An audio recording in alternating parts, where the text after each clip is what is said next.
Hello विद्यार्थी मित्रों, केम छो? मारी यूट्यूब चैनल में आपनु हार्दिक स्वागत है। आज आपणे धन्यधरा गुजरातनो जे एपिसोड चालू है एमां अमदावाद तेमां आपणे अमदावाद हेरिटेज वॉक जे स्वामीनारायण मंदिर थी स्टार्ट थाय एनी शरूआत थाय तो आपणे एनो भणवानो प्रयत्न आज करशुं कि आपणे धन्यधरा जे बुक है जे गुजरात माहिती कचेरी द्वारा प्रकाशित करवामां आवेली बुक एमां स्वामीनारायण मंदिर कालुपुर તેમાં સ્વામિનારાયણ સંપ્રદાયનું પ્રથમ મંદિર ઈસવીસન 1822માં બંધાયું હતું. ક્યારે બંધાયું હતું વિદ્યાર્થી મિત્રો? 1822માં. જે જમીન બ્રિટિશ સરકારે આપી હતી. કોને આપી હતી? અંગ્રેજોએ આપેલી હતી.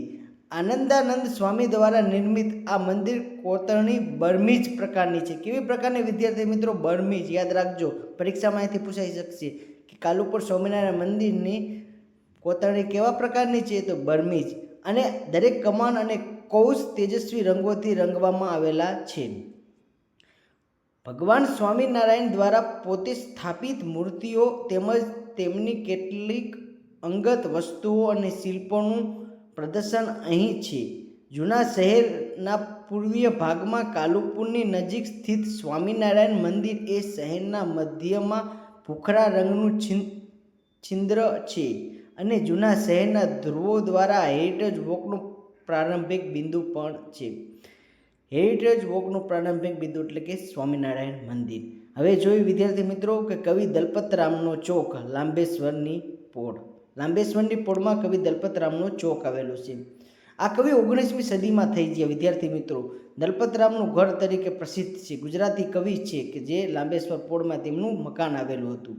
આ ચોકમાં મૂકેલ મહાન કવિની મૂર્તિ કાઠિયાવાડી ભરતકામવાળા કુર્તા, ધોતી, પાઘડીના પહેરવેશવાળી છે વિદ્યાર્થી મિત્રો. હવે બીજું વિદ્યાર્થી મિત્રો, Calico dome. American architect Frank Lloyd Wright Calico mills માટે વહીવટી કાર્યાલયની ડિઝાઇનની રચના કરી હતી. અમદાવાદ કોર્પોરેશને પરવાનગી આપી ન હોવાથી તેનું નિર્માણ થયું ન હતું. પાછળથી તે જ સ્થળે કેલિકો ડોમનું નિર્માણ થયું છે. 1962માં ખુલ્લો મુકાયો હતો. 2001ના ભૂકંપના ગુંબજનું કેન્દ્ર ભાંગી પડ્યું હતું. 1970માં અમદાવાદમાં પ્રથમ ફેશન શો અહીં યોજાયો હતો. વિદ્યાર્થી મિત્રો, અમદાવાદમાં પ્રથમ ફેશન શો ક્યાં યોજાયો હતો? તો કેલિકો ડોમ. કારણે 1970માં. વિદ્યાર્થી મિત્રો, અહીંથી પ્રશ્ન પૂછાઈ શકે. બીજું વિદ્યાર્થી મિત્રો, કાલારામજી મંદિર ક્યાં પોળમાં આવેલું છે? આવા પ્રશ્ન પૂછાય તો કાલારામજી મંદિર હાજા પટેલની પોળમાં આવેલું છે. પરીક્ષામાં અહીંયાથી પૂછાય છે કે હાજા પટેલની પોળમાં ખૂણામાં કાલારામજી ભગવાન રામનું ખૂબ જૂનું મંદિર છે વિદ્યાર્થી મિત્રો. ભગવાન રામની મૂર્તિ એક કાળા પથ્થરમાં બેઠેલી મુદ્રામાં છે. અહીં આ મૂર્તિનું વનવાસના સમયગાળા તરીકે અર્થઘટન કરવામાં આવે છે. સોનાની શુદ્ધતા ચકાસવા માટે જે પથ્થરનો ઉપયોગ થાય છે તેવા પથ્થરમાંથી આ મૂર્તિઓનું નિર્માણ થયાની લોકવાયકા છે. મંદિર લાકડાના કોતરકામ અને મધ્યખંડની સમૃદ્ધિનું ઉદાહરણ છે. અમદાવાદના આર્કિટેક્ચરનો મહત્વનો ભાગ છે. તો વિદ્યાર્થી મિત્રો, અહીંથી આપણને એવા પ્રશ્ન પૂછાય કે કાલારામજી મંદિર કયા પોળમાં આવ્યું હતું? હાજા પટેલની પોળમાં આવેલું હતું. અહીંયા ભગવાન રામની બેઠેલી મુદ્રામાં મૂર્તિ છે. એનું નિરૂપણ કરે છે કે વનવાસ સમયગાળાનું અર્થઘટન કરે છે. એ કાળા પથ્થર કહીને સોનાની શુદ્ધતા ચકાસવા માટે જે સોનેરિયા એ કાળો પથ્થરનો ઉપયોગ કરે છે, આ એ પથ્થરમાંથી આ મૂર્તિ બની છે એવું કહેવામાં આવે છે. લોકવાયકા એવી કહે છે. બીજું વિદ્યાર્થી મિત્રો, શાંતિનાથજીનું મંદિર હાજા પટેલની પોળમાં. તો ભવ્ય શાંતિનાથ દેરાસરનો ગુંબજ, પેનલ, કૌંસ, જાળી, બારીઓ અને છતની કોતરણીમાં નાજુક લાકડા પર ભવ્ય નકશીકામ થયેલું છે. વર્ષ 1923માં શાહ વખાચંદ લીચંદ દ્વારા બનાવવામાં આવી હતી. શાંતિનાથ તીર્થંકર મૂર્તિ 19 ઇંચની છે. એવું માનવામાં આવે છે કે શરૂઆતમાં આખું મંદિર લાકડાનું બનેલું હતું. જ્યારે રાહત માર્ગ બાંધવામાં આવ્યો હતો ત્યારે મંદિરને આંતરિક ભાગમાં ખસેડવું પડ્યું હતું અને તે મંદિર આરસ પહાણમાંથી બનાવવામાં આવ્યું હતું. વિદ્યાર્થી મિત્રો, શાંતિનાથજીનું મંદિર હાજા પટેલી પોળમાં.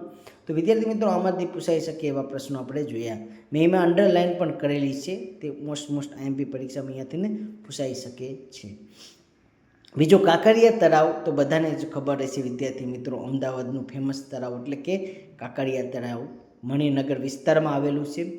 અમદાવાદના દક્ષિણ ભાગમાં મણિનગર વિસ્તારમાં આવેલું છે. અમદાવાદ શહેરનું નામ જે રાજાના નામ પરથી પડેલું છે તેવા અહમદશાહે કાંકરિયા તળાવનું બંધાવેલું છે. કાંકરિયા તળાવની મધ્યમાં નગીનાવાડી નામનો ભાગ આવેલો છે. તળાવના એક ખૂણેથી નગીનાવાડીનો પ્રવેશ બાંધેલો છે, જે તળાવના મધ્ય સુધી લઈ જાય છે. કાંકરિયા તળાવમાં સહેલાણીઓ માટે અનોખું આકર્ષણ સ્થળ. તળાવ ફરતે ફરવા, ખાવા પીણાની, પછી એક અટલ એક્સપ્રેસ નામની ટ્રેન પણ ચાલે છે, જે વિદ્યાર્થીઓનું મનોરંજન પૂરું પાડે છે. માર્ચ અને જૂન મહિના દરમિયાન મોટી સંખ્યામાં લોકો અહીં આવે છે. તો વિદ્યાર્થી મિત્રો, આ બધું કાયમ નથી, બહુ એટલું બધું પરીક્ષામાં આમાંથીનો પૂછે. કાંકરિયા તળાવની પૂર્વ દિશામાં પ્રાણી સંગ્રહાલય તેમજ બાલવાટિકા આવેલી છે. તો વિદ્યાર્થી મિત્રો, અહીંથી તમારે મને પ્રશ્ન પૂછવાનો છે, કાંકરિયા તળાવનો લોગો કઈ બેંકમાં આવેલો છે તે મને કોમેન્ટ બોક્સમાં તમારે જણાવવાનું રહેશે કે કાંકરિયા તળાવનો લોગો કઈ બેંકે ઉપયોગ કર્યો છે. એટલે કાંકરિયા તળાવનું જે ફંડ રૂપનું ચિત્ર દેખાય એ કઈ બેંકના લોગોમાં છે. બીજું કે કૂવાવાળો ખાંચો. કૂવાવાળો ખાંચો એક આંતર છેદ જે શાંતિનાથજીની પોળ નજીકના કૂવાઓ ધરાવે છે, તેનું નામ કૂવા ખાંચા માર્ગ. રસપ્રદ વસ્તુ જોવા માટે કૂવાવાળા ખાંચામાં એકબીજાને વિરુદ્ધ 4 ઘરો છે, જેમાં ફારસી, મુગલ, મરાઠા, યુરોપિયન આર્કિટેક્ચરના તત્વો સંબંધિત છે. વિદ્યાર્થી મિત્રો, અહીંથી પૂછાય છે કે કૂવાવાળો ખાંચામાં ફારસી, મુગલ, મરાઠા અને યુરોપિયન આર્કિટેક્ચરના તત્વો સંબંધિત છે. આ જૂના અમદાવાદની વિશ્વસનીય સંસ્કૃતિ દર્શાવે છે. ઉપરાંત તે ઘરોની દિવાલ પર છિદ્રો જોઈ શકાય છે કે પોપટ કે અન્ય પક્ષીઓ વૃક્ષોની ગેરહાજરીમાં તેમના માળા તૈયાર કરવા માટે પોળના મકાનોની બાહ્ય દિવાલોમાં છિદ્રો ઉપર બંધ કરાય છે. બીજું વિદ્યાર્થી મિત્રો કે જગવલ્લભ મંદિર નિશાની પોળમાં આવેલું જગવલ્લભ મંદિર વિશે આપણે ભણશું. નિશા પોળમાં ક્યાં આવ્યું જગવલ્લભ મંદિર? અમદાવાદમાં જૂના જગવલ્લભ જૈન મંદિર અને મોટા કદના અને નાજુક હિન્દુ સ્થાપત્ય માટે નિશાપોળ પ્રસિદ્ધ છે. આ દેરાસર પ્રવેશથી જ ભક્તને કયોત્સારાગ મુદ્રામાં પાર્શ્વનાથની સહસ્ત્રાદિના મૂર્તિની ઝાંખી થાય છે. વર્ષ 1603માં દેરાસરનું બીજું ગર્ભગૃહ નગરશેઠ ખુશાલચંદ દ્વારા પદ્માસન મુદ્રામાં શ્રી ચિંતામણી પાર્શ્વનાથની નાની કાળી મૂર્તિનું સ્થાપન કરાયું હતું. મૂર્તિઓ બેનમૂન છે. દેરાસર પાસે પણ પદ્માસન યોગિક મુદ્રામાં જૈન તીર્થંકર ભગવાન આદિનાથનું 6 ફૂટનું ઊંચી મૂર્તિ આવેલી છે. તો વિદ્યાર્થી મિત્રો, અહીંથી તમને પૂછાઈ શકે કે જગવલ્લભ મંદિરમાં કયા તીર્થંકરની મૂર્તિ છે, કોને બાંધકામ એનું કર્યું, કઈ પોળમાં આવેલી? તો જગવલ્લભ મંદિર નિશા પોળમાં આવેલું છે. પાર્શ્વનાથ મંદિર ભગવાનનું તીર્થંકર એમના દ્વારા સંકળાયેલા છે. બીજું આપણે જોયું કે ઝવેરીવાડ. આ વિસ્તારમાં મોટે ભાગે સોની અને ઝવેરી સમુદાય વસે છે, એટલે કે એને ઝવેરીવાડ કહેવામાં આવે છે. પોળમાં ખૂબ જ સજાવવામાં આવેલા ઘણા હવેલી પ્રકારના ઘરો છે. વિદ્યાર્થી મિત્રો, સાબરમતી રિવરફ્રન્ટ. આ પ્રોજેક્ટ સાબરમતી નદી બંને બાજુ દ્વિસ્તરીય આવતી વોકવે, લોઅર લેવલ વોકવે પાણીની બિલકુલ નજીક જ બનાવેલો છે. એમાં સાયકલ સવારો માટે શ્રેષ્ઠ લાભ દ્વાર 11.5 કિલોમીટર લાંબો ચલાવવાનો માર્ગ પૂરો પાડે છે. વિદ્યાર્થી મિત્રો, અટલ બ્રિજના ઉપર આવેલો હોય, સ્પોર્ટ્સ પાર્ક આવેલો હોય, વિદ્યાર્થી મિત્રો વિવિધ પાર્ક્સ આવેલા હોય છે. બધા અહીંથી પ્રશ્ન પૂછાઈ શકે. બીજું કે સંભવનાથની ખડકી. વર્ષ 1662માં બાંધવામાં આવેલું સંભવનાથજીનું દેરાસર અમદાવાદનું સૌથી જૂનું જૈન મંદિર માનવામાં આવે છે. અમદાવાદનું સૌથી જૂનું જૈન મંદિર કેને માનવામાં આવે છે? સંભવનાથજીનું દેરાસર. આ મંદિરની દિવાલ પરના શિલાલેખ અનુસાર મૂળ મંદિર લાકડામાંથી બનાવવામાં આવ્યું હતું. પાછળથી આ ઇમારતોની ઈસવીસન 1904માં ફરીથી ગોઠવણ કરાઈ હતી. બીજું કે વિદ્યાર્થી મિત્રો કે ચૌમુખીજીની ખડકી અગાઉ 60ની ખડકી કહેવાતી હતી. કીની ખટકી કહેવાતી હતી? સાઠની ખટકી. નાવ ચૌમુખના જૈન દેરાસરથી આવ્યું છે. ખડકી નજીક ગુસાઈજીની વૈષ્ણવ સંપ્રદાયની હવેલી આવી છે. ખડકી નજીક શું આવ્યું છે વિદ્યાર્થી મિત્રો? ગુસાઈજીની વૈષ્ણવ સંપ્રદાયની હવેલી આવી છે. ઇતિહાસકારો માનવું છે કે 10મી સદીથી દેરાસરના અવશેષોમાં વિસ્તારમાં અજીતનાથજીનું દેરાસર સચવાય છે. વિદ્યાર્થી મિત્રો મને કોમેન્ટમાં તમારે જણાવવાનું છે કે અજીતનાથજી કેટલામાં 24 તીર્થંકરમાં કેટલામાં તીર્થંકર છે તે મને તમારે કોમેન્ટ બોક્સમાં આપવાનું હશે. અહીં જૈન સ્થાપત્ય શૈલીમાં બાંધવામાં આવેલા ઘણા જૈન મંદિરો પણ આવેલા છે. વિદ્યાર્થી મિત્રો યાદ રાખજો. બીજું આપણે હવે ગાંધી આશ્રમ તો આપણે ભણી ગયા વિદ્યાર્થી મિત્રો, એટલે ભણવાનું બહુ જરૂર નથી. આપણો ઓલરેડી યુટ્યુબ ચેનલમાં સાબરમતી આશ્રમ આપણે ભણી લીધેલો છે, તો અહીંયા જોઈ લીજો વિદ્યાર્થી મિત્રો, બરોબર. એટલે આપણે અહીંયા ભણતા નથી. હવે આપણે દોશીવાડની પોળ, આ વિસ્તારમાં મોટે ભાગે સોની સમુદાય વસવાટ કરે છે. મુખ્ય માર્ગ પર દાગીનાની ઘણી નાની અને મધ્યમ દુકાનો છે દોશીવાડની પોળમાં, એટલે કે સોની બજારો ઘણી છે દોશીવાડની પોળમાં.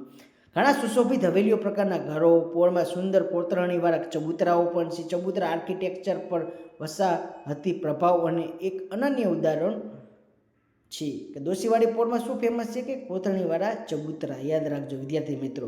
હવે આપણે અષ્ટપાદજી મંદિર જોઈશું.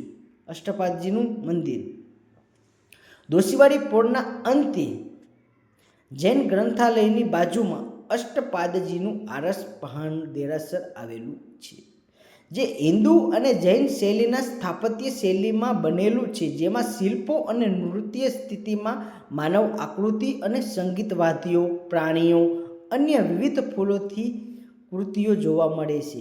શેઠ મગનલાલ કરમચંદ દ્વારા વર્ષ 1856ની આસપાસ બાંધવામાં આવેલા દેરાસર પાસે આદિશ્વર ભગવાન અને મહાવીર સ્વામીની મૂર્તિઓ છે.